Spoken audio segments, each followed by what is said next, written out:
क्या आपके दिमाग में भी ये ख्याल आता है कि 2023 में कुछ शेयर के भाव डबल हो गए तो कुछ शेयर के भाव 3 गुना हो गए, पर मेरे म्यूचुअल फंड में कुछ ने 12% रिटर्न दिया, कुछ ने 15% दिया, तो कुछ ने 25% रिटर्न दिया। ऐसा क्यों? आज के वीडियो में हम ऐसा होने का कारण समझेंगे और ऐसा होने पे आपको क्या करना चाहिए उसकी स्ट्रेटेजी के बारे में बात करेंगे। 2023 के साल की अगर हम बात करें तो निफ्टी 50 इंडेक्स 18,200 से बढ़कर 21,731 तक पहुंच गया, यानी कि लगभग 20% रिटर्न दिया। क्या इसका मतलब यह है कि निफ्टी 50 इंडेक्स के जितने भी शेयर हैं उन सभी ने 20% रिटर्न दिया होगा? जी नहीं। क्या इसका मतलब यह है कि आपके म्यूचुअल फंड को भी 20% रिटर्न देना चाहिए? ऐसा तो बिल्कुल भी नहीं है। 2023 में अगर आपके इक्विटी म्यूचुअल फंड स्कीम की एनएवी उतनी तेज रफ्तार से आगे नहीं बढ़ी तो उसका कारण यह है कि म्यूचुअल फंड स्कीम ने जिन जिन शेयर्स में पैसे लगाए उन सभी ने या तो अंडर परफॉर्म किया है या फिर परफॉर्म ही नहीं किया। 2-3 एग्जाम्पल लेके ये बात को समझते हैं। सबसे पहले बात करते हैं HDFC बैंक के शेयर के प्राइस के बारे में। HDFC बैंक के शेयर का भाव 2023 की शुरुआत में 1640 था, जो बढ़कर 1720-30 तक गया और कम होकर 1470 तक गया था, पर साल के एंड आते आते 1700 पर बंद रहा, यानी कि महज 4.25% का रिटर्न। और 2024 में तो उसका शेयर प्राइस 1500 के नीचे तक चला गया है। दूसरा एग्जाम्पल लेते हैं इन्फोसिस के शेयर के भाव का। इन्फोसिस के शेयर का भाव 2023 की शुरुआत में 1520 था, अप्रैल 2023 में कम होकर 1220 तक गया था। थोड़े उतार चढ़ाव के बाद 2023 का अंत आते आते 1540 पे बंद रहा, यानी कि महज 1.5% का रिटर्न। अब वहीं पे हम अगर बात करें टाटा मोटर्स के शेयर के बारे में, तो टाटा मोटर्स के शेयर का भाव 2023 की शुरुआत में 395 यानी कि 395 रुपए था और 2023 का अंत आते आते 780 हो गया, यानी कि लगभग 100% का रिटर्न। आपने जिस इक्विटी म्यूचुअल फंड स्कीम में इन्वेस्ट किया है, अगर उसके काफी सारे शेयर्स ने 2023 में अंडर परफॉर्म किया है या फिर परफॉर्म ही नहीं किया है, तो जाहिर सी बात है कि उस स्कीम की एनएवी इतनी तेज रफ्तार से आगे नहीं बढ़ेगी और आपको एवरेज ही रिटर्न मिलेगा। फिर चाहे निफ्टी 50 ने 20% रिटर्न दिया और टाटा मोटर जैसे कुछ शेयर तो डबल हो गए। आपको अपने म्यूचुअल फंड्स का परफॉर्मेंस इवैल्यूएशन करने के लिए 2 काम करने हैं। पहला, आप अपने स्कीम के टॉप 10 या 15 होल्डिंग्स देख लीजिए। उन शेयर्स ने 2023 में कैसा परफॉर्म किया है, उससे आपको पता चल जाएगा कि आपके म्यूचुअल फंड स्कीम की एनएवी इतनी तेज रफ्तार से आगे बढ़ी है या फिर क्यों नहीं बढ़ी है। दूसरा, आप देख लीजिए कि आपके म्यूचुअल फंड का टाइप कौन सा है, क्योंकि 2023 में लार्ज कैप के मुकाबले स्मॉल कैप फंड्स और मिड कैप फंड्स ने अच्छा परफॉर्म किया है।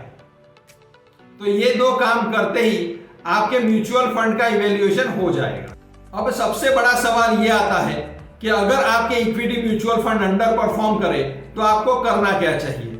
सबसे पहला आप देख लीजिए कि आपके जितने भी इक्विटी म्यूचुअल फंड है उनका टाइप कौन सा है, क्योंकि कभी लार्ज कैप अच्छा परफॉर्म करते हैं, कभी मिड कैप अच्छा परफॉर्म करते हैं, कभी स्मॉल कैप करते हैं, तो कभी सेक्टरल फंड जैसे कभी डिफेंस फंड ने काफी अच्छा परफॉर्म किया है, वैसा होता है। तो इसीलिए आप अगर 4-5 अलग अलग टाइप के म्यूचुअल फंड अपने पोर्टफोलियो में रखेंगे तो लॉन्ग टर्म में डाइवर्सिफिकेशन से आपको ज्यादा फायदा होगा। दूसरा, आप देख लीजिए कि कहीं आपसे पोर्टफोलियो ओवरलैप की गलती तो नहीं हो गई है। पोर्टफोलियो ओवरलैप वो सिचुएशन होती है कि जहां आप डाइवर्सिफिकेशन के लिए 4-5 अलग अलग म्यूचुअल फंड में एसआईपी करते हैं या इन्वेस्ट करते हैं, पर वो सभी स्कीम्स एक ही जगह पैसा लगाती है, यानी कि उनके टॉप 10 होल्डिंग्स अगर आप देखें तो वो सेम ही होते हैं। इससे होता क्या है कि आप डाइवर्सिफिकेशन करने चलते हैं पर आपको लगभग एवरेज ही रिटर्न मिलता है, क्योंकि उन सभी स्कीम्स के सभी शेयर्स लगभग सेम है। तो अगर आपसे पोर्टफोलियो ओवरलैप की गलती हो गई है तो उसे जल्दी से जल्दी सुधार लेना चाहिए। तीसरी बात, आप अपने इक्विटी म्यूचुअल फंड स्कीम का परफॉर्मेंस कभी भी किसी इंडिविजुअल शेयर से ना करें, जैसे कि टाटा मोटर्स। सेबी ने हर इक्विटी म्यूचुअल फंड स्कीम के लिए परफॉर्मेंस बेंचमार्क बनाए हैं। जैसे लार्ज कैप फंड के लिए निफ्टी 100, मिड कैप फंड के लिए Nifty mid cap 150, small cap के लिए निफ्टी स्मॉल कैप 250 वगैरह वगैरह।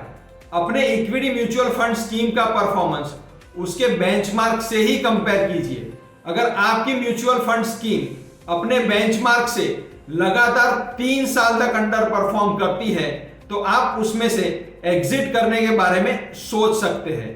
अभी हाल ही में एक एनालिसिस पब्लिश हुआ है जिसमें 60 ऐसे म्यूचुअल फंड स्कीम के नाम है जो अपने बेंचमार्क को 3, 5, 7 और 10 साल की अवधि में बीट करने में फेल हुई है, यानी कि लॉन्ग टर्म में वो अपने बेंचमार्क से अंडर परफॉर्मर रही है।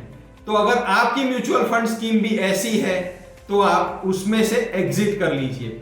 इसके बारे में हम अगले वीडियो में डिटेल में बात करेंगे, तो हमारी चैनल को सब्सक्राइब करना ना भूलें।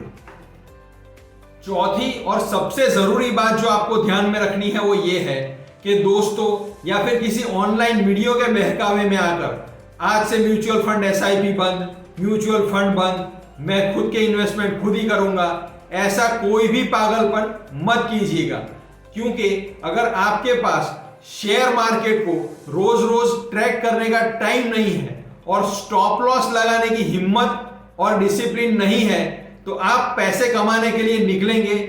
हो सकता है कि 2-4 शेयर में आप पैसे कमा भी ले, पर जैसे ही आप अपने रूटीन काम में व्यस्त हो जाएंगे, नजर हटी दुर्घटना घटी, ऐसी सिचुएशन हो जाएगी और आपको कैपिटल से भी हाथ धोने की नौबत ना आ जाए, ऐसा हो सकता है। इसीलिए जो लोगों के पास शेयर मार्केट को रोज रोज ट्रैक करने का टाइम नहीं है, उनके लिए अपने गोल और रिस्क एपेटाइट के हिसाब से 4-5 अलग अलग म्यूचुअल फंड स्कीम में इन्वेस्ट करना ही बेहतर होता है।